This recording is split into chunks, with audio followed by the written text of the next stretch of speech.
Yeah, good morning. It feels like it's been a minute since I came on and did this, man. Man, yo. Did y'all watch that game last night? I mean, yeah, and I got some Parliament Funkadelic on this morning. You know what I'm saying? Little salute the sample. You know what I mean? But, alright. Ladies and gentlemen,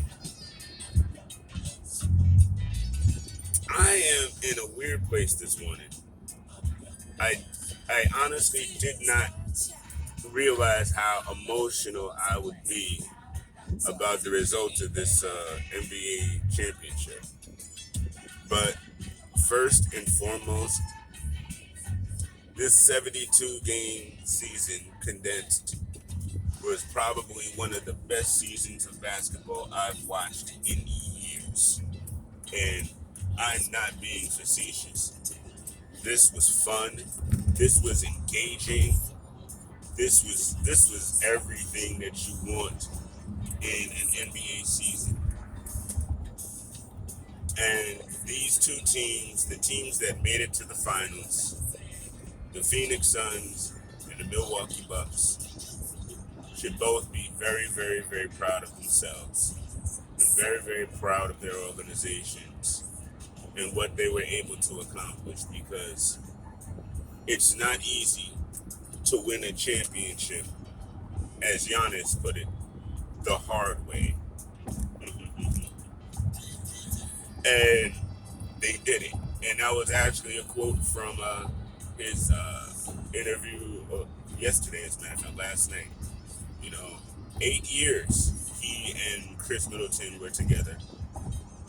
And in that time, Giannis was a two-time NBA champion. Two-time MVP. Chris Middleton, a second-round pick, 39th overall, I believe, made himself into an all-star. And together, they have now made themselves into NBA champions. And in my humble opinion, this is the daggone way to do it. Circumventing this process to get it all easy and early, to me, only makes the ring and the process for the ring less impactful and less meaningful. That's just how I feel about that. And this is another signification of just how important, in B's word, the process really, really is. And Giannis did not need to team up with anybody and go anywhere to win.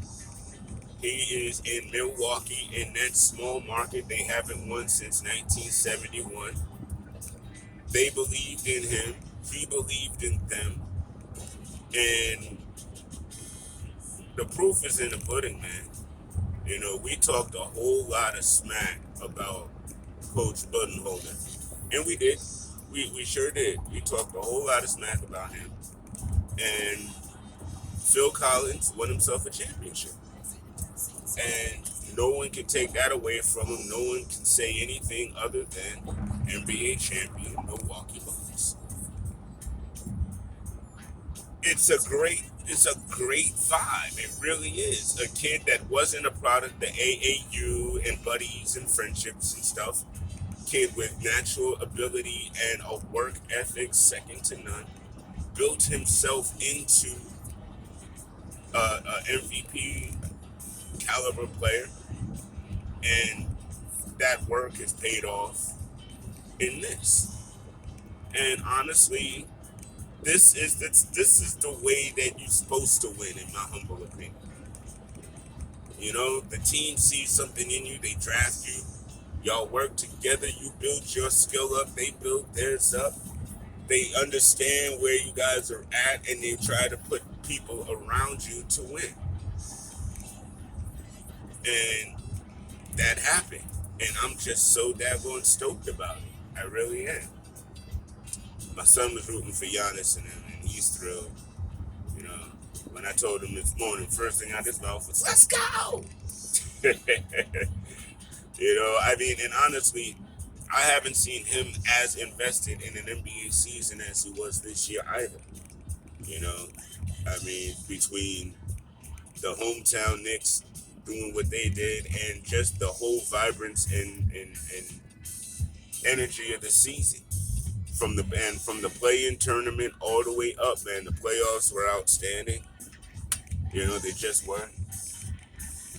And I'm sorry to see this particular NBA season come to its end. I really am.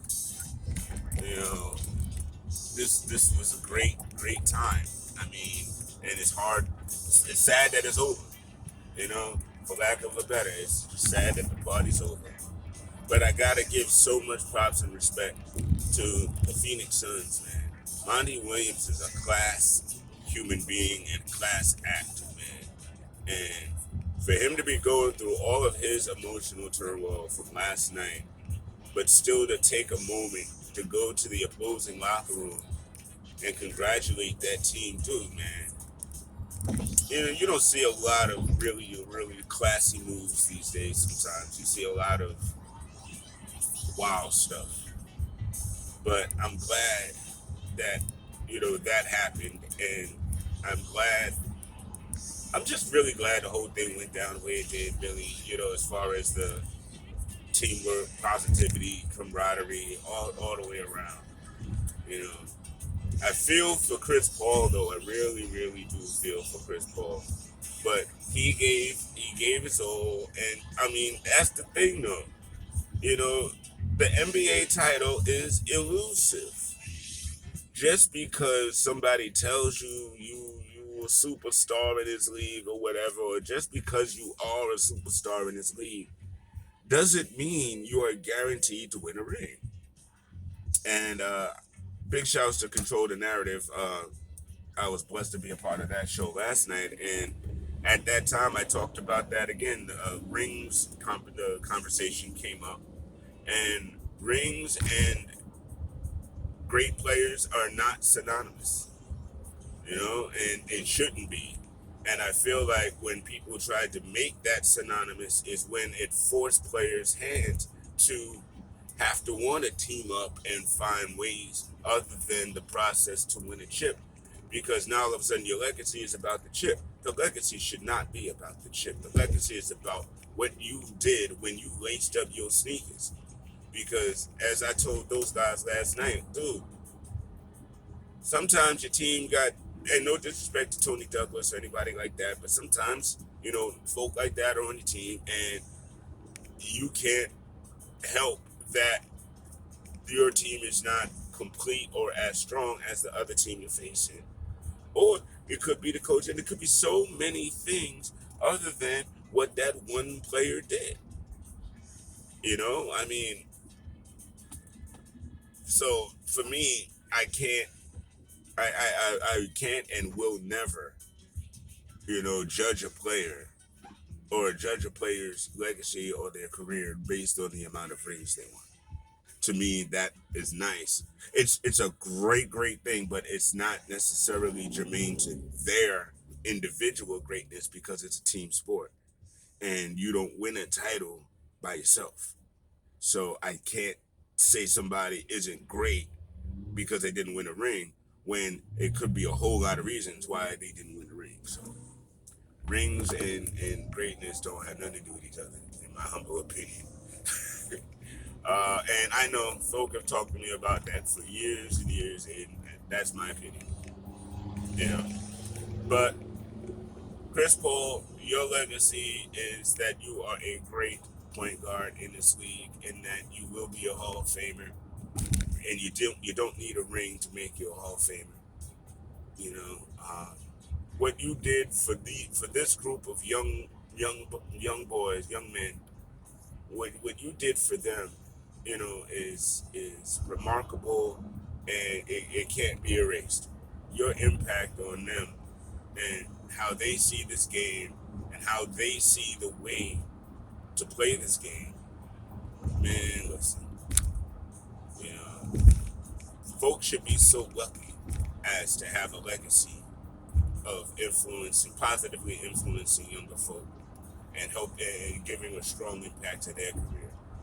We could only be so lucky to be able to do that. And Chris has definitely done that. But not just for the Phoenix Suns. I mean, he did it for Oklahoma City. Chris Paul is a leader and a winner wherever he goes. And no finals result will ever take away from that. Just can't do it. It won't happen. It shouldn't happen. That's how I see that. And there's really no reason for Phoenix to not be in a position similar to this next season. I mean, to me, I know that Chris Paul would off season and all that, but to me, stay here. Your next greatest impact is right here, right here. So I don't necessarily think he needs to go to another team or anything like that. I think what he's done in Phoenix, he should stay in Phoenix. And Giannis and Chris talk about running it back with Coach Bud. And I mean, this is what I mean about hot takes and living in that visceral moment. You know what I mean? Yes, when the Suns won the first two games, it's easy to assume they're gonna just sweep or win everything. But playoffs have to be played out, man. And this was the point, because the whole time I was saying the home team's supposed to win. They're supposed to win. You know what I mean? So when the Suns won, I was like, good. They did their job. Then the Bucks went and did their job. When things got iffy was that game 5. The Bucks were able to finally win on the road. The team that wins on the road tends to be the team that wins the championship. But Phoenix was right there the whole time, man. Much props to them. Much props to Monty Williams, man. I look forward to seeing the future of that team. As soon as they get that, arena and stuff straight with the owner and all of that, I'm really looking forward to Phoenix Suns' future. And I'm really looking forward to what this offseason is going to be for the other teams in the league. And I'm looking forward to the days of parity, and, working hard to win your championship. It was a heck of a night, Congratulations, Milwaukee Bucks, 2021 NBA champions. I'll holler at y'all tonight. I got a big show tonight, Candid Corner, Biz Markie tribute. We got a couple of new segments popping off. Can't wait to show them to you. Stick around, 9 o'clock tonight. Talk to you then.